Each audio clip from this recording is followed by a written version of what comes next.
First time magbukas. Wait lang. Parang biit na.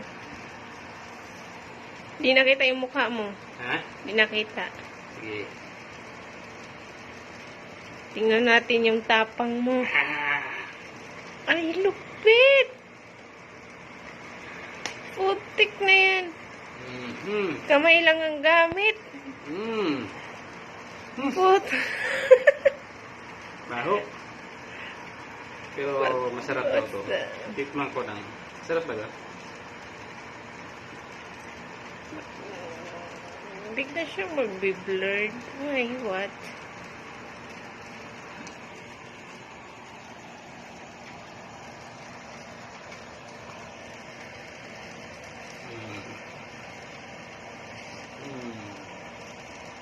Ilan peraso yan? Apat.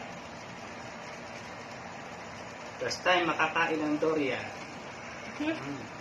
May pambili naman, pero ay bumili. Ngayon ay atin ang titikman. Pero pagkain ito. Ba't ang ginaganya? Hindi sakit talaga sa kamay yan. Siyempre, dukitin mo ang kutsara. Pakas ang lasa. Walang lasa? Diba? Maano siya? Maano? Eh. Cut ko na to, 1 hour na. Kasi.